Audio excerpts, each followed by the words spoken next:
Stop!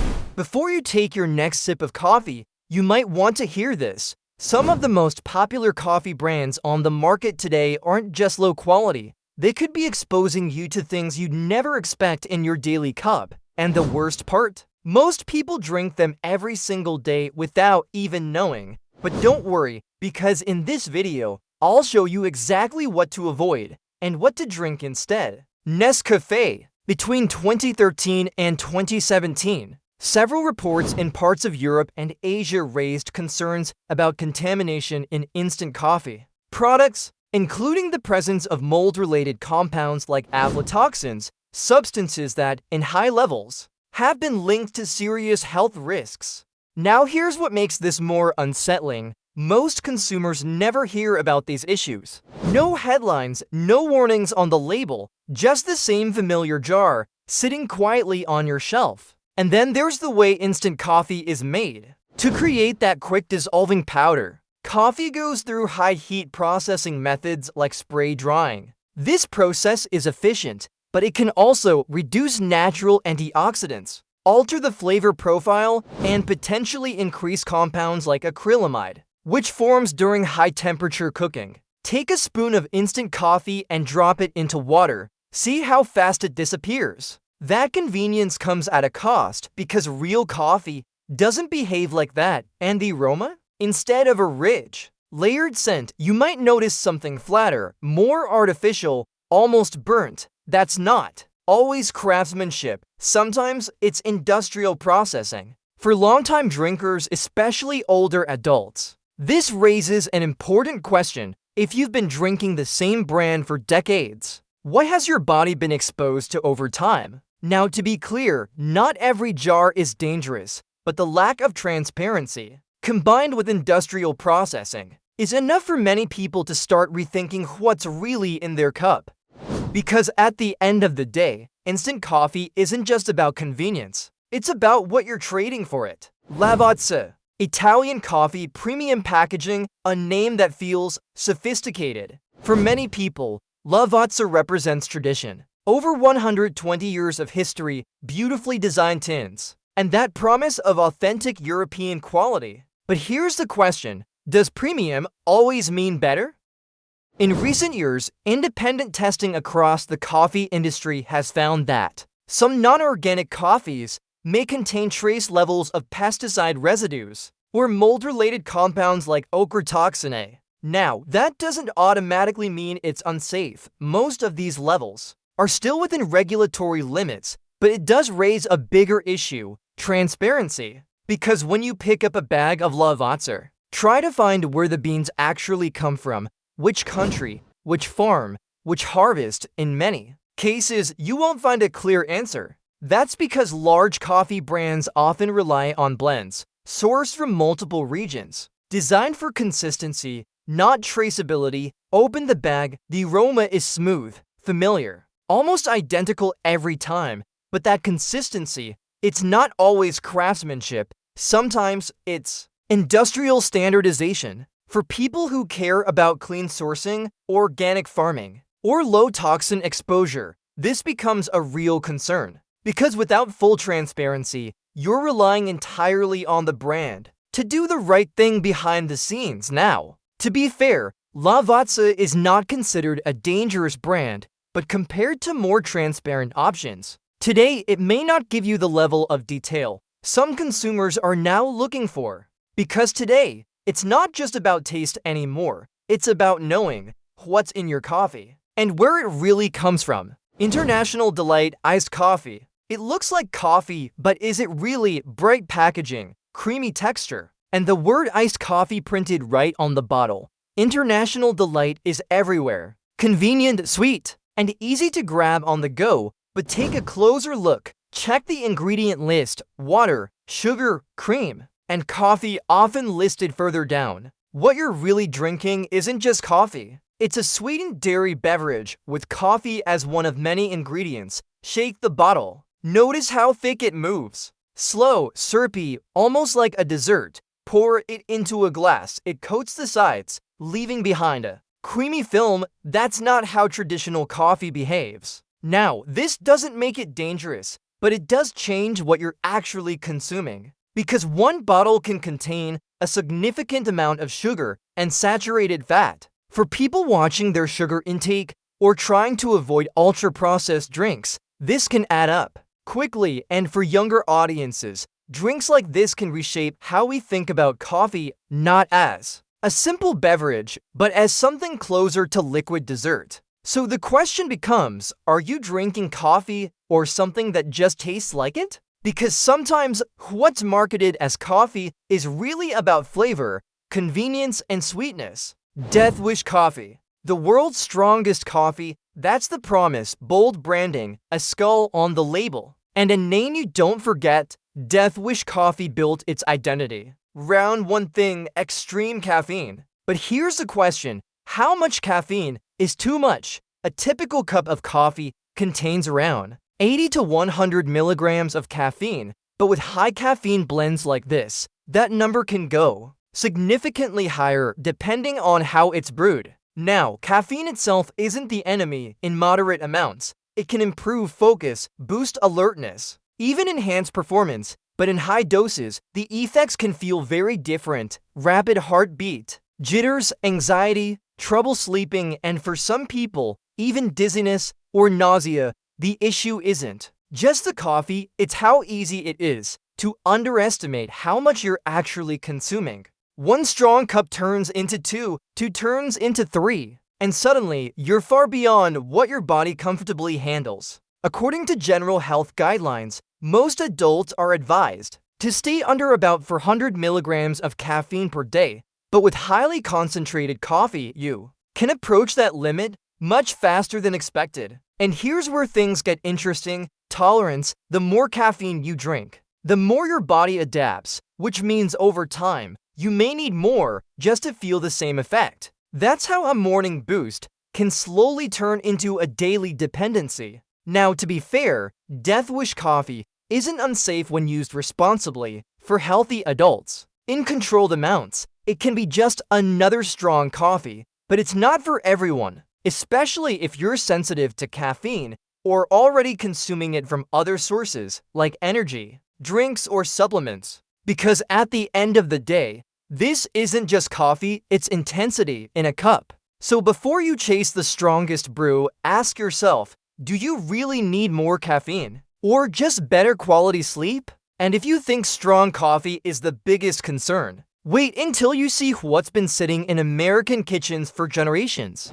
Folgers. The best part of waking up. For decades, that line has echoed through American homes. Warm kitchens, early mornings, the familiar smell of coffee brewing. Folgers isn't just a brand, it's nostalgia. But here's the question, is it still the same coffee people remember? Most traditional, mass-market coffee brands, including Folgers, primarily use Robusta beans, or blends with a higher percentage of Robusta. Now, Robusta isn't bad. In fact, it naturally contains more caffeine than Arabica. It's also more resistant to pests and cheaper to produce, but there's a trade-off. Compared to Arabica, Robusta tends to have a harsher, more bitter taste with fewer nuanced flavors, less smooth, less aromatic, and sometimes described as flat or burnt. Open a container of Folgers, take a moment. The smell is strong, but not always complex. And then there's the roast. Many large-scale brands rely on dark roasting, which helps create a bold, consistent flavor, but can also mask the quality of the beans underneath. Because when beans are roasted very dark, you're tasting more of the roast and less of the origin. That's why, no matter where the beans come from, the flavor often feels the same, consistent, yes, distinctive, not always. Now, to be fair, Folgers is affordable, widely available, and for many people, it simply gets the job done. But for those looking for higher quality beans, cleaner sourcing, or a more refined taste, this might not be the first choice anymore. Because today, coffee has evolved from a basic morning routine to something people explore, analyze, and care about deeply. So the question is, are you drinking coffee? Or just drinking what you've always known? And if you think home coffee is one thing, Wait until you see what happens when it's bottled, sweetened, and sold as a treat. Starbucks bottled Frappuccino. When you see that green logo, you think quality, premium coffee, a brand you can trust. Starbucks has spent decades building that image, one cup at a time. But here's where things get interesting. Not everything with that logo is what you expect. Pick up a bottled Frappuccino. Looks like coffee. Right, cold, creamy, convenient. But take a closer look. Check the ingredients: milk, sugar, and coffee, usually listed after. That means coffee isn't the main ingredient. It's part of the flavor. Shake the bottle. Notice how thick it feels. Smooth, heavy, almost like a dessert. Pour it into a glass. It clings to the sides, leaves a creamy coating behind. That's not traditional coffee. Now, to be clear, this doesn't make it bad, but it does change what it really is. Because drinks like this often contain high amounts of sugar and added ingredients to create that rich, indulgent texture. So what you're getting isn't just coffee, it's a flavored, sweetened beverage inspired by coffee. And here's the subtle shift. When something tastes this sweet, this smooth, this easy to drink, it can blur the line between a daily drink and an occasional treat. Especially for younger audiences, it can shape how people experience coffee for the first time. Not as something bold or complex, but as something sugary and dessert-like. Now again, Starbucks isn't doing anything unusual here. This is common across many ready-to-drink beverages, but the branding matters because when people trust the name, they don't always question what's inside. And if convenience is the selling point, wait until you see what happens when coffee meets plastic pods. McDonald's coffee. Fast, cheap, and everywhere. That's the appeal. Drive-through mornings, quick stops. A cup of coffee in seconds. McDonald's coffee is built for convenience. But here's the question. What are you trading for that convenience? In large-scale coffee systems, beans are sourced from multiple regions, blended together to create a consistent taste. And while that keeps the flavor predictable, it also means one thing: very little transparency. Where do the beans actually come from? Which farms? Which harvest? Most people never really know. Now, let's talk about roasting. To create that bold, familiar flavor, fast coffee often uses darker roasting profiles.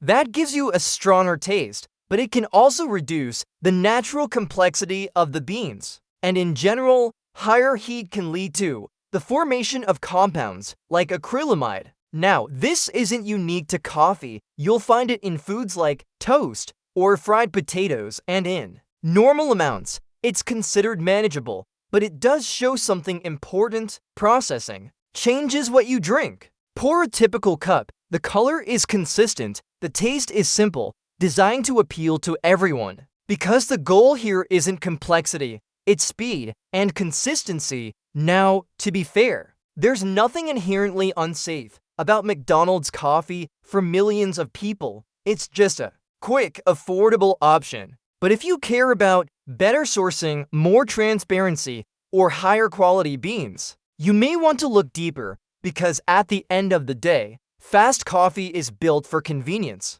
not necessarily for quality. And if you think that's surprising, wait until you see what happened to one of the most iconic coffee brands in Canada. But here's the good news: not all coffee is bad. Some brands are actually doing it right, and these are the ones you should know. Café Bustelo. Let's start with a brand that keeps things simple. No flashy claims, no complicated ingredients, just coffee. Café Bustelo has been around for nearly a century. A staple in many households, known for its bold, Cuban-style espresso. And here's what makes it different: it doesn't try to be anything else. Check the label. One ingredient: coffee, no added fillers, no artificial flavors, no unnecessary extras. Open the can, the aroma is rich, deep, unmistakable. Brew it, and you'll notice something immediately: a strong body, a bold flavor, and that signature intensity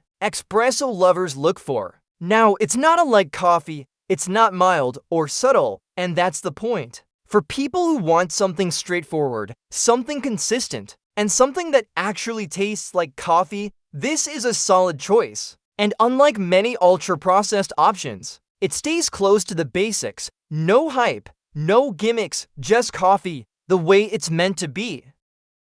And if you're looking for something even more focused on purity and testing, the next brand takes it to another level. Purity Coffee. Now, this is where things get serious, not just about taste, but about what's actually inside your coffee. Purity Coffee takes a very different approach. This isn't just coffee. It's coffee designed with health in mind. Every batch is carefully tested for things most people never think about: mold toxins, pesticide residues, heavy metals, and if it doesn't meet their standards, it doesn't get sold. That level of testing is rare in the coffee industry, but it doesn't stop there. The beans are grown using organic and regenerative farming practices focused on soil health and long-term sustainability. And because of how it's grown and roasted, this coffee is often noted for having higher antioxidant levels compared to typical commercial brands. Now, you might not taste that difference immediately, but over time, it's about what you're not getting: fewer unwanted compounds, less harshness, and a cleaner overall experience. Open the bag. The aroma feels more complex, more layered, not just strong, but refined. Brew a cup, and the taste is smooth, balanced, with none of that burnt or bitter aftertaste. This is coffee that's been thought through from start to finish. Now, yes, it comes at a higher price, but for people who care about what goes into their body, how their coffee is sourced, and how it's processed, that difference can matter. Because at this level, coffee isn't just a habit, it's a choice. And if you love coffee but struggle with acidity, the next brand solves a problem many people don't even realize they have. Life Boost Coffee. Now, what if coffee doesn't sit well with you? The acidity, that burning feeling, that discomfort after every cup. For a lot of people, coffee isn't the problem, acidity is. And that's exactly where Life Boost Coffee comes in. This brand focuses on one thing: low acid coffee done naturally, not chemically altered, not artificially processed, but grown in conditions that naturally reduce acidity. High in the mountains of Nicaragua, coffee grows slower. And when it grows slower, it develops differently: more balanced compounds, less harsh acidity, and a smoother overall profile. That means less irritation for your stomach, less discomfort after drinking, and a much gentler experience. But that's not the only difference. Life Boost Coffee is also certified organic and tested for common contaminants like mold toxins. So beyond just taste, it's about what you're avoiding. Brew a cup and you'll notice it right away: smooth, clean, easy to drink, without that sharp, acidic bite. For people who've had to cut back on coffee because it just didn't feel good anymore, this can be a game changer. Because sometimes you don't need to quit coffee, you just need a better version of it. And if you're looking for a brand that brings together quality, transparency, and bold flavor, the next one might be the complete package: Kicking Horse Coffee. And finally, a brand that brings it all together: bold flavor, clean sourcing, and full transparency. Kicking Horse Coffee has built its reputation around doing things differently. First, the beans, 100% organic, ethically sourced, and clearly labeled. You're not left guessing where your coffee comes from. Second, the roast, strong, rich, but without that burnt, bitter edge you often get from mass-produced brands. This is bold coffee done right. Open the bag. The aroma hits immediately: deep, chocolatey, slightly smoky, but still balanced. Brew a cup, and you get something that feels full, not flat, not overly processed, but layered and alive. And unlike many large brands, Kicking Horse Coffee focuses on quality over mass production. That means more attention to sourcing, better roasting practices, and a product that feels intentional. Now, it may not be the cheapest option, but for people who want organic coffee, strong flavor, and a brand that's transparent about what they're selling, this checks all the boxes. Because at the end of the day, Good coffee isn't complicated, it's about where it's grown, how it's processed, and how much care goes into every step, and this is what that looks like when it's done right. So now you've seen both sides, the brands that raise questions, and the ones that focus on quality, and the choice is yours, because what you drink every day matters more than you think.